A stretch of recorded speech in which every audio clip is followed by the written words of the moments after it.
share my screen, I kind of lose. Sorry, 1 second. We're gonna quiet the dogs a second.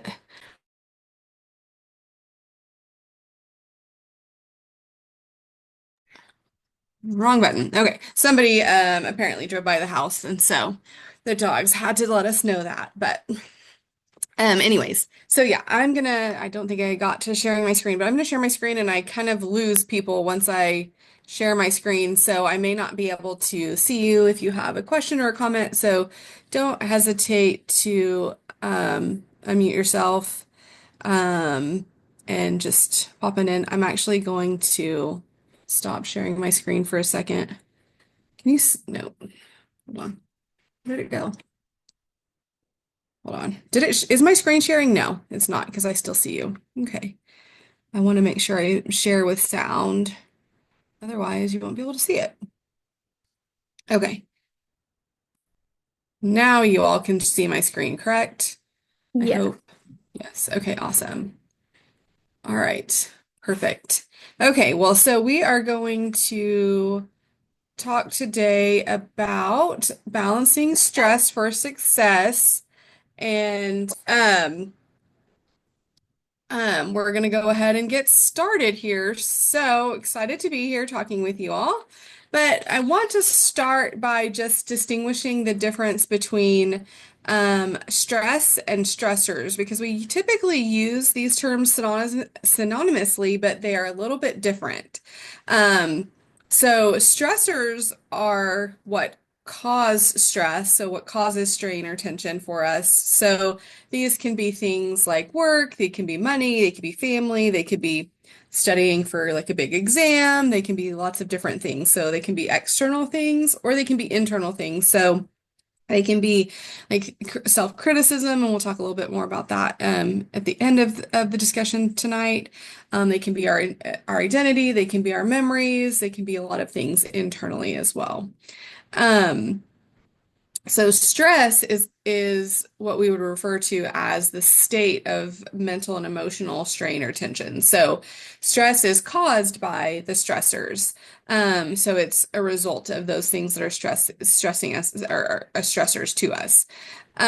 So just like we talk about them synonymously, we tend to think that we resolve them the same way, but we may have to attend to them a little bit separately. And so we may experience stressors, but not always experience stress or be in a high state of stress. And so that's part of what I want to talk about this evening. So that way we kind of know how to live in a state where we can manage the stressors rather than feel stressed all the time. So I also always like to point out that not all stressors are bad. So sometimes we experience stressors differently. Some stress is actually helpful. There are positive stressors, which is eustress, which might be graduating or getting into school or passing a big test and getting ready for the next phase of things or getting married or those kinds of things. So those are all positive things, but they may still bring a state of stress to our lives. And then there's, of course, distress, which are the stressors that cause that tension or strain for us. The important thing to note with the stressors, the eustress and the distress, is that our brains respond to them the same way. So even though they might be positive experiences, we still have to kind of take into account some of them and acknowledge that they're there. Um, so then I kind of I like to share this. This is the student paradox. And so um, in 2015, the APA did a survey that said that American teenagers were the most stressed out Americans. And so I know that that is maybe some outdated information data at this point, almost 10 years down the road, but um, if I had to guess, I would say that things have only continued to become more stressful for people who are, in school, in college, young, late teens, teenage years, early adulthood, those times. So I think those are probably still high stress population. And so this is called the student paradox. And basically what this says is that you basically kind of have to pick two of these. And so um, if you prioritize study and sleep, you're maybe considered a nerd and you don't have any friends.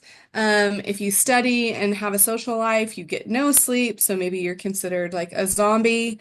And if you have a social life and prioritize sleep, then your grades suffer and maybe you're considered, a bum or a deadbeat or something like that. So, what they say with this paradox is that doing all three of these would be impossible. So, um, then I think we have to add on what are some of the stressors that we might experience. So, um, there's all these things that we might encounter. So social media, you'll notice, is on here several times because I think it plays a big role in our world today. Learning differences, family issues that might come up, health issues, our jobs, bullying, expectations, relationships, peer pressure, technology, perfectionism, all these things. Create are big stressors. And so some of these things might seem like they're little things and other things seem like they're big things. But I think they're all cumulative. So whether they feel like they're a big thing or a little thing, they're all cumulative and we experience stress in a cumulative fashion. And so um, we have to take into account all of these things that are impacting a student's ability to kind of try to reach this impossible goal of having a social life, getting good sleep, studying, getting the grades that we need. Um, I often talk about stressors as managing things of like juggling balls, and we need to know like which ones can be safely dropped and which ones need direct attention. And I totally forgot to bring my little props that I have in my office home, where some balls it might be like a rubber bouncy ball or a tennis ball, and if it drops, it's not going to be a big deal. But then you might have a really nice decorative, fragile ball. And if something like that drops, then it's going to be a big deal and it really needs direct attention. And so sometimes it's easy to point out which of these stressors are those things. And sometimes it's challenging to know which of them are not. Our goal with this is really not to have no stressors. That's really incredibly unrealistic. But our goal is to learn how to manage stressors so that way we can, or manage our stress so that we can approach our stressors in a more productive way. So I also just wanted to add, like, what are some of the things that then, we have whenever we're med students, or applying to med school, or we're interested in going to, an advanced degree. And so we add on, some extracurricular activities, medical experiences, getting shadowing, the application, clubs you're doing, the MCAT, personal statements, all those different things to try to prepare and be ready for med school. So it can be really challenging.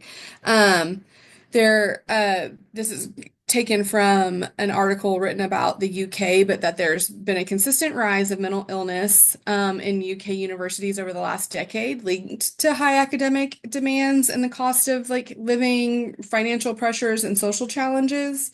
And I would say that that's probably true for us here in the US as well. I think that those stressors are still existing. And we know that students who are preparing for and in med school, a majority of them, more than 45%, experience burnout at some point. And so learning this is really important.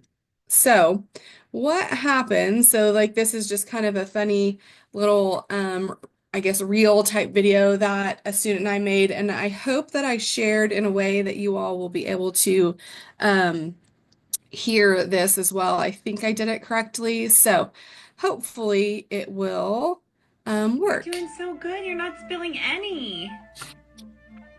Okay, now watch the step. Go slow over the step. There you go. Good job. Oh, we spilled a little, but that's okay. Oh, don't look at it.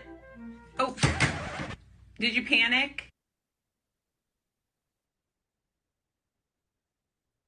So, that is just a fun little video that we put together just to kind of show like how challenging it can be and all of the things that students are trying to juggle. So, I want to talk some about our stress response. So, when we encounter these stressors, what does that look like? Um, so we are going to start with some of our traditional kind of stress responses that you may be very familiar with, but we're going to kind of do an experience so that way you kind of see how maybe your body reacts to them. And so to start, we're going to do this first stress response. So I'm going to have you kind of take your hands and make a tight fist, just make it as tight as you can, as tight as you can, as tight as you can. And then just hold it, and squeeze, squeeze, squeeze, squeeze, squeeze, squeeze, squeeze. And then let's pay attention to what happens with our body when we're doing this. So like what do we notice going on? So what are the things if we're in our bodies, what are the things that we notice are happening with our body, with our breath, with our mind? If you're still squeezing, sorry, I can't see you, but if you're still squeezing, go ahead and release your hands because I know that can get uncomfortable. So let's think about what happens with our body, our breath, and our mind. Do we feel more tense? Like I know, like I even kind of shrugged my shoulders up when I was squeezing, like everything got tighter. My breath got more shallow. It became a little bit more challenging to speak and keep my cadence. Um, and then my mind really became focused on the tension in my hands and in my shoulders. And so, just thinking of that response, and what that felt like. Similarly, if th this initial response is kind of the fight response, right, where everything's getting tense, blood's rushing to those muscles. Similarly, we have this flight response, right, where very similar things might happen in our body if you ever have run either out of enjoyment or out of fear. A lot of the similar things happen. Um, Non-essential functions shut down, like things like thought, digestion, lots of different things will shut down. Our breathing tends to get more shallow. Um, Blood gets flowing. We have adrenaline flowing. We're really not necessarily thinking of other things. Um, and we might experience some of that tension. So then if we were to kind of like collapse, um, kind of the same thing, what happens to us? Like if you were to kind of do this in your space where you are right now, different things might happen to like your body where like your breathing still might be shallow because you're kind of probably like crunching on your diaphragm.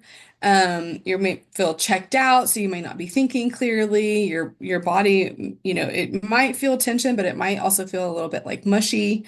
And this might be what we typically identify as our freeze response. And that might be a less common one that some people may not be as familiar with, is that just freeze response. But these are all normal in essence. I don't particularly care for the word normal, but these are normal responses to experiencing a stressor. So they are biologic, they happen because of the neurotransmitters that are released in our brains. And they are there to protect us. Um, but at times they can be a regressive state. It's times where our brains perceive danger, and that is activating the emergency response. So what happens is it turns off our prefrontal cortex, which is our thinking and reasoning brain. It's the part of our brain that really makes us human.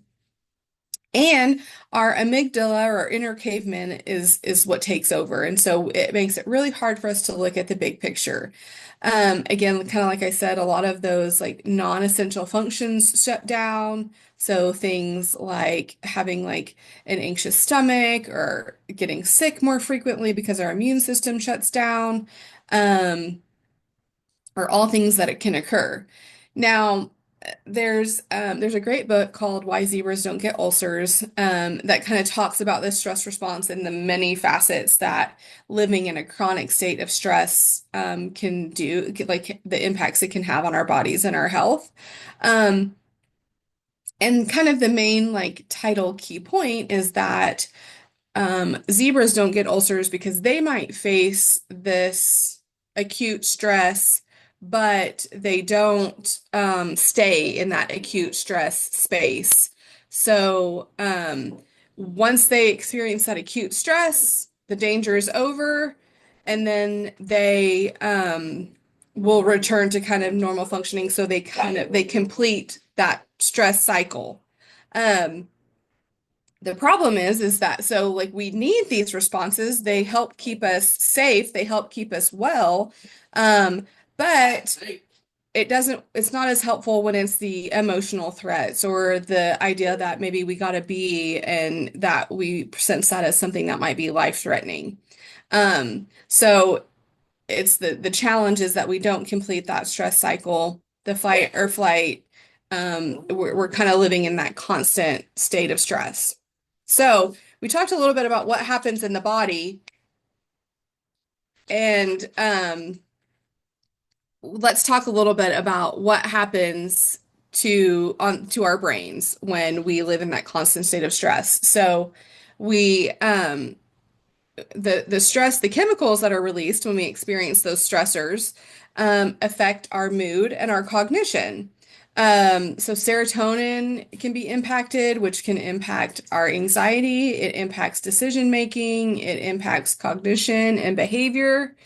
Um, there are studies that show that when we live in that constant state of stress, that there could be shrinkage in the brain in areas like the hippocampus and the prefrontal cortex. Again, that prefrontal cortex is that thinking, reasoning part of the brain that's really important, um, especially for a student. So, this is essential for memory, metabolism, regulating emotions.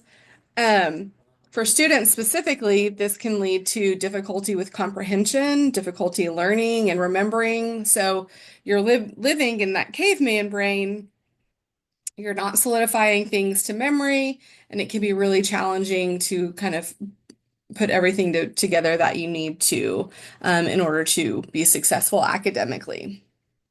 So let's talk about some other stress responses. So we talked about some that we're more familiar with, the fight, flight, and freeze responses. But we also want to talk about two additional responses that we can have. And these were developed by or presented by Christopher Wallard. And he is the author of a book, Growing Up Mindful. And they are attend and befriend. So attend, if we were to kind of sit up and extend our hands palm out, and then kind of attend to what our body is doing, similar to what we did in the fight, flight, and freeze response. We can ask ourselves, how do we feel? So the same similar questions. Um, what happens to our body, our breath, and our mind? So almost immediately, I noticed like instead of my shoulders being tensed up, my shoulders kind of dropped. My spine being aligned, gives me good posture, comfort. It also widens my torso, so it allows my diaphragm to expand, so I'm able to take deeper breaths. I know when I just did it, my eyes kind of automatically closed, and I was able to kind of feel like I was able to be more attentive. So attending. And then if we were to look at the next one to the befriend, where you kind of just rest your hands on your heart. Um, and I know in a couple of slides, I'm going to share with you some mindfulness activities to do, but this is one of my favorite ones. Even just putting your hand here with just a little bit of pressure, or even just kind of like massaging just right here, you'll engage with your vagal nerve, and that sends a signal to your brain that you are safe, that you are okay, that you're not in harm's way, and it can really help with completing the stress response. And so, what happens here is again, you're like, it's, almost like you're giving yourself like a bit of a hug. You feel like relaxed. I feel like maybe a little bit of warmth where my arms are touching my body. Um, I do feel calm. I feel like some of that peace. And again, I'm able to kind of engage in those deeper breaths and not kind of have my mind focused just on like the tension in my body.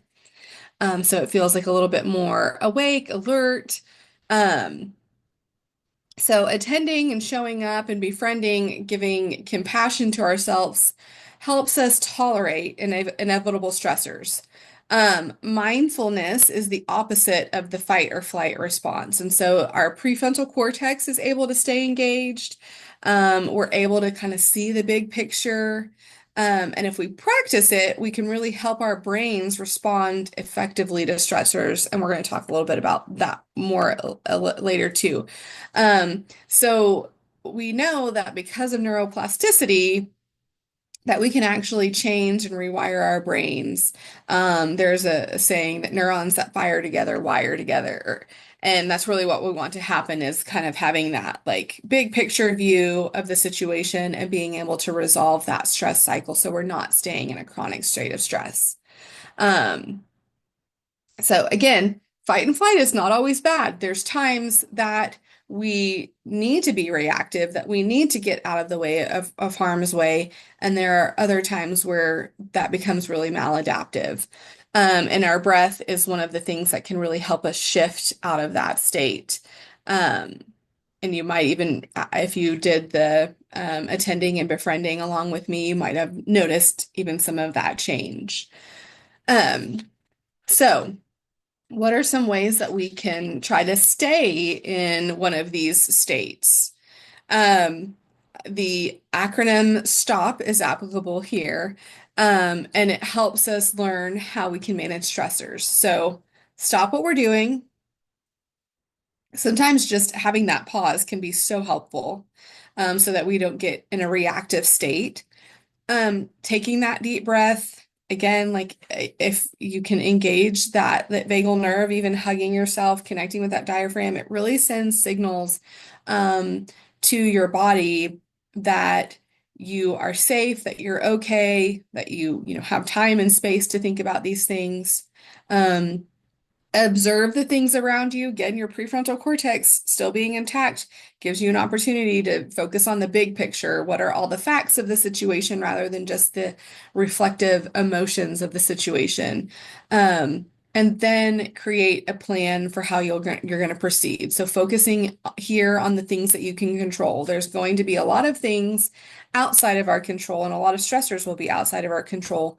But maybe if we can identify, hey, what are the things in this um, particular scenario that I can control? Um, so that way you can proceed. Even though you might not be able to resolve the whole situation, if I can make steps in the direction of resolving it, then that can help me kind of navigate the situation.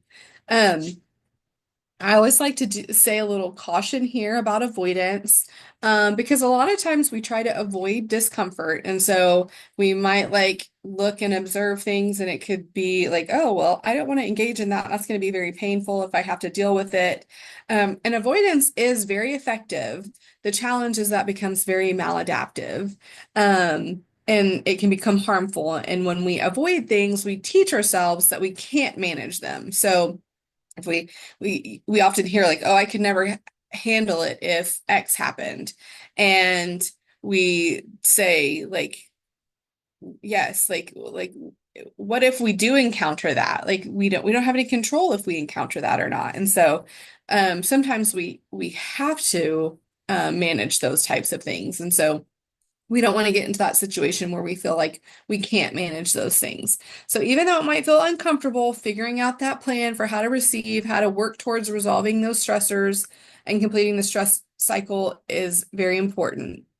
Um, so um, we're going to talk in a couple slides about mindfulness again and how to do that.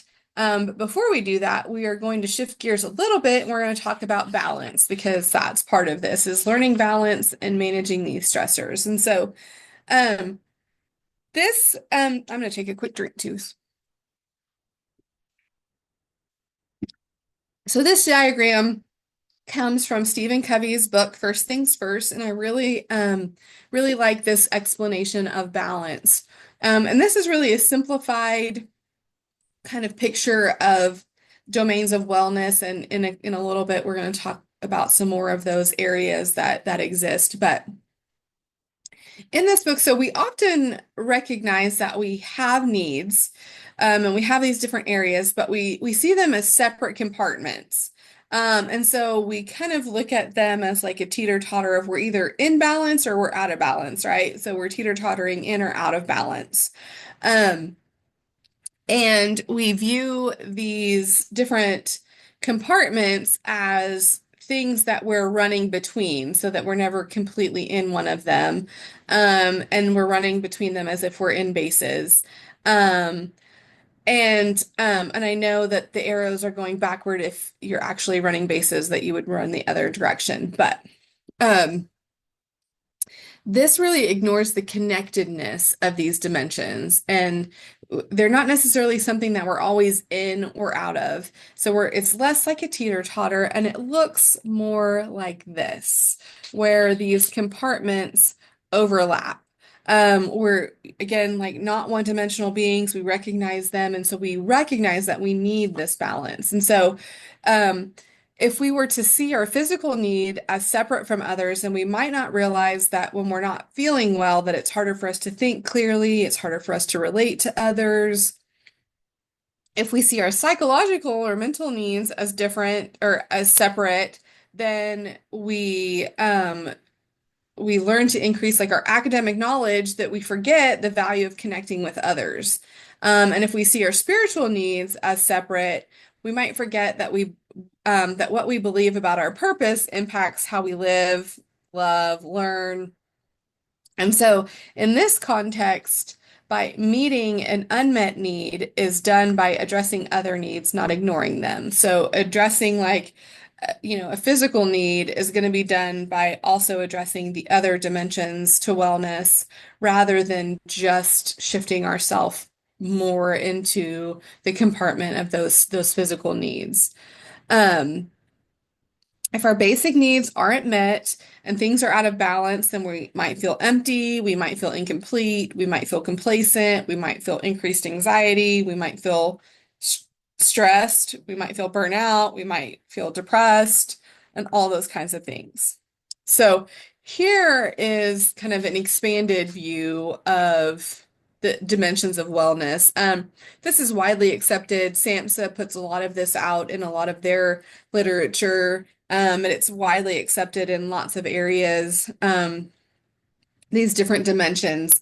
Um, so emotional, financial, social, spiritual, occupational, physical, intellectual, and environmental. And so I'm not going to read each of the little captions there. I'm not sure how big it is on your screen or how small it is on your screen, but I am happy to A, give you these slides, or B, if you were to simply Google the 8 dimensions of wellness, you would easily come across this information. So it's important to note that the that wellness is not just the absence of disease, illness, or stress, but it's the presence of optimal physical and mental health. It's having a purpose, it's active involvement in satisfying work and play, it's having joyful relationships, and it's happiness. So wellness is just not the opposite or the absence of disease and illness, but being able to incorporate all these different dimensions. And again, recognizing their connectedness, and that if we are um, missing some of them, they take away from some of the others. Wellness incorporates many dimensions of health that influence an individual's total well-being. It's similar again to when we talk about balance, that interconnectedness, and that financial, might impact how somebody sees that they can succeed socially or even in their education. Um, Occupational might um, suffer if intellect is being compromised, and different things like that. And so we have to recognize their connectedness. Now, excuse me. There's always going to be times where you might get a little more into one dimension than the other, but we have to make space for connecting all of these dimensions at some point. And so it, it, if you find yourself heavy in one area, to kind of bring yourself back to kind of that ground zero, that central, that homeostasis, where all things are kind of all these needs and these dimensions are being met. Some of them may not require as much attention, and some of them you might really feel if you are not attending to them. And so that is an individual journey. There are lots of um, like wellness wheel type activities that you could do and explore, like where you feel like you are, where you feel like you want to improve, and how much attention maybe to each of these areas you might need to devote. So, how do we attend to these things? Balancing the stressors and managing the stress. So, um, mental health is not static. And the important thing I think to note here is that mental health is something that we all have. Mental illness is a specific subset of diagnostic criteria for an illness. So we may not all have a mental illness, but we all have mental health. And mental health is not static, so it's never just here. You wouldn't want it to be. Um, there's ups and downs always. So just as we might experience shifts in balance, we have shifts in our health, and that is physical and mental both. We all feel pressure. It's normal to feel stressed at times. Um, but when the stress becomes unmanageable or it really becomes chronic, that we are kind of living in a chronic stressed state, that it really becomes very challenging and can become harmful. So it's learning to navigate those um, into a place where we're not in that heightened chronic stress state all the time. Practicing self-care. This can look maybe different for different people. This can be routines that help us maintain our mental health. Sleeping is a huge one that often is one of the first to go. Taking breaks, social activities, eating, um, eating, yes, well-balanced meals, but also eating things that are satisfying to you, things that are enjoyable to you, is very important. Um, Taking regular breaks, resting or exercising. I always talk about those in pairs because exercise tends to get the highest priority oftentimes. But if what your body needs is rest and you're trying to push it to the breaking point because you have to exercise, then we really need to listen to our bodies and exercise the rest in those moments. And I always suggest that exercise always be something that is enjoyable, fun, something that you would do if it wouldn't burn calories or change your body in any way. So reflecting on it and things like that. And then with self-care, we want to prioritize mindfulness here. Mindfulness can be, it really helps rewire those neurotransmitters for us. It helps us be connected in the moment. So mindfulness really is just being in the here and in the now and experiencing this moment without judgment.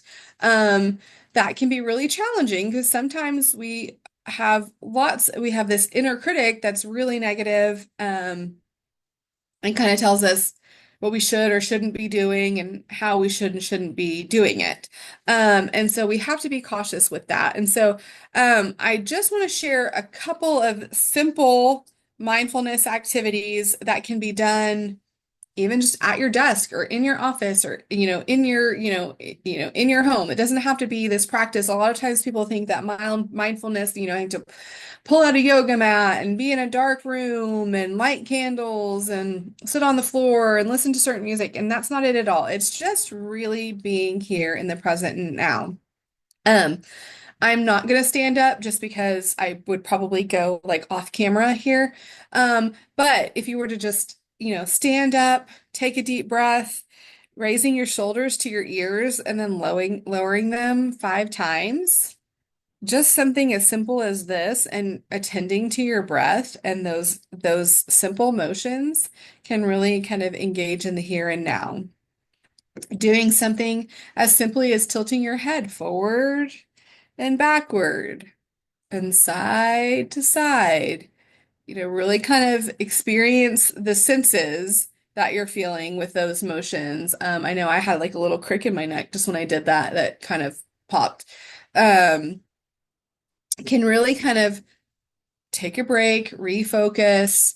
Um, One that is also going to be hard to do kind of seated here, but shaking your hands, shaking them loosely, and even doing the same thing with your legs kind of can get blood flowing out there to those extremities.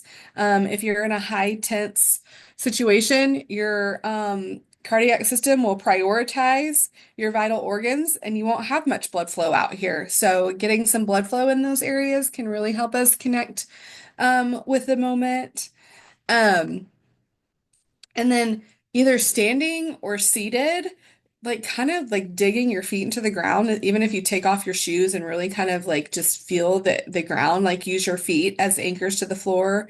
And again, breathe deeply, breathe calmly, those kinds of things. Those are just some simple little mindfulness activities that you can, again, do like if you're at a desk studying, standing up wherever you're studying and kind of, stretching or doing those little motions, and then kind of like refocusing on what you're doing rather than the stressor you might be experiencing, can be really, really helpful. Um, Building a support network.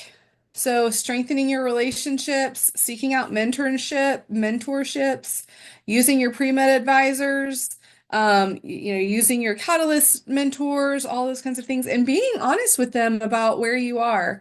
As a therapist, I say this a lot of times, like if you're not honest with them about where you are, they can't support you because they don't know what it is that you're going through. And so really sharing, like creating that connection and sharing those moments and allowing people to show up for you, can be really helpful. We can't do it alone. We can't do anything in life alone. We're not created to do it alone. So also your friends, your family, your other trusted individuals, can be really important in learning how to like balance the stressors and manage your stress. Utilizing self-reflection.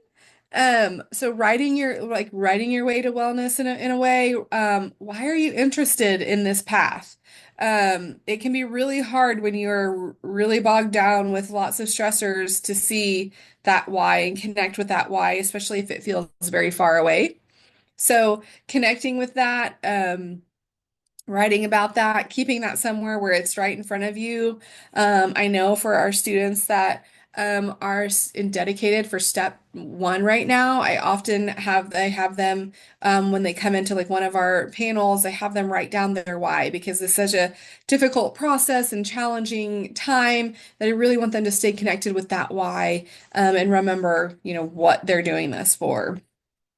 Um, you know, Writing about like observations, shadowing, volunteering experiences, looking at your accomplishments, learning from your setbacks, all of those kinds of things can be really helpful, in reflecting. So, what are the accomplishments? It's so helpful to acknowledge accomplishments that you made, things that you've done well, strengths that you have, setbacks that you overcome, and different things like that can be really helpful. And then challenging in these moments, challenging, unhelpful thoughts. If you could have hated your way into doing something, managing this by now, you would have. It doesn't work. It's not helpful. And so being able to challenge those thoughts, being able to, if it's a distorted thought, for sure challenging it. And if it's a thought that maybe there's truth to, but doesn't align with your values, allowing your values to take the lead on that. So those can be helpful in utilizing self-reflection. And then lastly, staying organized. So one of the things, there's obviously going to be lots of stressors that you're going to encounter. There's going to be lots of things that have to do. Again, we can't take all of those stressors away from you. You're going to have to experience them. We experience them. It's unrealistic to think that we could live life without those kinds of things. But if we stay organized and we know what we need to do and when we need to do it, then it can be really helpful in managing those stressors. So that way it's like, hey, I know that this is coming. I can prepare for it. I know that it's there. I know what to expect. And if I don't know what to expect, maybe I can ask my mentor, other support what to expect. Um, in being prepared for that. The AAMC has some great resources to help stay organized. They have a workbook, worksheets and planning sheets called the Anatomy of an Applicant. It says like what to tell med schools, different competencies, and different planning and worksheets. And there's some official worksheets that you can get there. And I have it when I stop sharing my screen. I'll share it in the chat so that way you have access to it. And there's implementing these healthy habits will help you put your best foot forward now. It will help you manage these stressors. Learning how to manage these stressors will help you when you're in med school, facing the stressors that you might experience there. Because again, they're going to be there as well. We're not going to be able to take them away. But learning these tips, learning these tools, learning how to manage these things will help you. Um, Not experience living at that chronic stressed phase. So that's the bulk of my presentation. I will go ahead. I'm gonna go ahead and stop sharing so that way I can see you again. And then I'm going to hopefully um, find my this. Oh, that's the wrong one. Hold on. Let me find the right what I wanted to do here. Oh, hold on. This is a Chrome extension thing. It won't let me share that very well. Copy link address. I'll put this in here so that way you've got access to the double AMC's anatomy of an applicant, and they have lots of different resources there for you. And so Um, I will just open it up if you have any questions or comments, and after that, we'll call it an evening.